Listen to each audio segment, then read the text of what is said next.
ABN Marathi news मध्ये आपल्या सर्वांचं स्वागत आहे। ताज्या बातम्यांसाठी एबीएन मराठी न्यूजला सबस्क्राइब। इच्छा भगवंताची संस्थेच्या मोफत सर्व रोग निदान शिबिरास उत्स्फूर्त प्रतिसाद। हजारो रुग्णांनी घेतला शिबिराचा लाभ। मोफत आरोग्य शिबिरामुळे लोकांना त्यांच्या आरोग्याबद्दल जागृत होण्यास मदत होते। आमदार देवेंद्र कोटे। इच्छा भगवंताची बहुउद्देशीय सामाजिक संस्थेच्या वतीने महाराष्ट्र राज्याचे अल्पसंख्याक व क्रीडा मंत्री दत्तात्रय मामा भरणे आणि इच्छा भगवंताची परिवाराचे संस्थापक तथा आधारस्तंभ लक्ष्मण मामा जाधव यांच्या वाढदिवसाचे औचित्य साधून राष्ट्रवादी काँग्रेस पार्टीचे राष्ट्रीय अध्यक्ष तथा महाराष्ट्र राज्याचे उपमुख्यमंत्री अजित पवार आणि प्रदेश अध्यक्ष तथा खासदार सुनील तटकरे यांच्या मार्गदर्शनानुसार राष्ट्रवादी काँग्रेस पार्टीचे प्रदेश उपाध्यक्ष किसन जाधव, कार्यसम्राट नगरसेवक नागेश गायकवाड आणि प्रदेश युवक सरचिटणीस चैतन्य नागेश गायकवाड यांच्या संकल्पनेतून रविवारी सकाळी प्रभाग क्रमांक 22 येथील सेटलमेंट ग्राउंड मोरगू मास्तर मैदान येथे मोफत सर्व रोग निदान शिबिर आणि आपला दवाखाना या आरोग्य सेवेचा शुभारंभ करण्यात आला।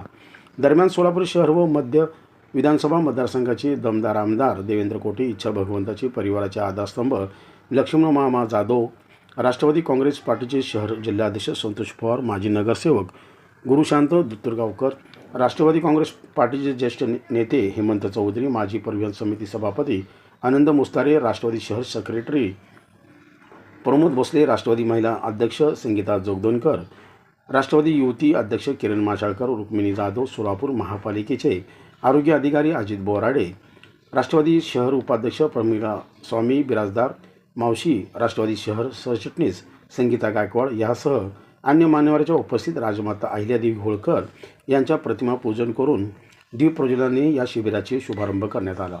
आपला दवाखाना या आरोग्य सेवेचा शुभारंभ आमदार देवेंद्र कोटे यांच्या उपस्थित लहान बालक, गर्भवती माता आणि ज्येष्ठ नागरिक या तिघांच्या हस्ते फीत कापून करण्यात आले। या शिबिरात सहभागी झालेल्या नागरिकांना औषध देण्यात आले होते। हजारो गरजू रुग्णांनी या आरोग्य शिबिराचा लाभ घेतला। यावेळी बोलताना आमदार देवेंद्र कोटे म्हणाले की सोलापूरची विमानसेवा सुरू होते।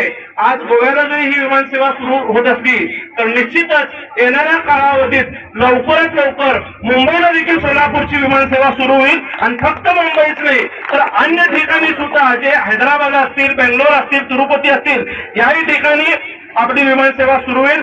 महिला मोठ्या संख्येने पाण्याचा उल्लेख आवर्जून करावासा वाटतो की आज तुम्हाला जे आठवड्यातनं एकदा 8व्या 9व्या दिवशी पाणी येत आहे, इतके वर्ष तुम्ही सहन केलं, आज दुहेरी पाईपलाईन पूर्ण झाली आहे, पाकणीला पाणी आलंय, पुढच्या 15 दिवसात ते पाणी सोरेगावला येईल आणि टेस्टिंग झाल्यानंतर तुमच्या नळाला किमान आठवड्यातनं 2दा पाणी देण्याची जबाबदारी आमची असेल आणि निश्चितच ज्यावेळेस आमची WTP पाकणीचं काम पूर्ण होईल त्यावेळेस 1 दिवस आड पाणी आम्ही पुढच्या वर्षभरात निश्चितच सोलापूरकरांना देण्याचा शब्द आजच्या या कार्यक्रमाच्या निमित्त आपल्याला देतो आणि पुनश्च एकदा सर्वांना शुभेच्छा देऊन विशेषतः किसनदादा जाधव असतील, नागेशन्ना गायकवाड असतील व माझे भाचे चेतन दादा असतील या सर्वांना येणाऱ्या काळात मी या भागाचा आमदार म्हणून आणि विशेषतः कोठे परिवार म्हणून तुमच्या सोबत भक्कमपणे उभा राहील हा विश्वास पुनश्च एकदा या ठिकाणी रजा घेतो। धन्यवाद। जय हिंद, जय महाराष्ट्र।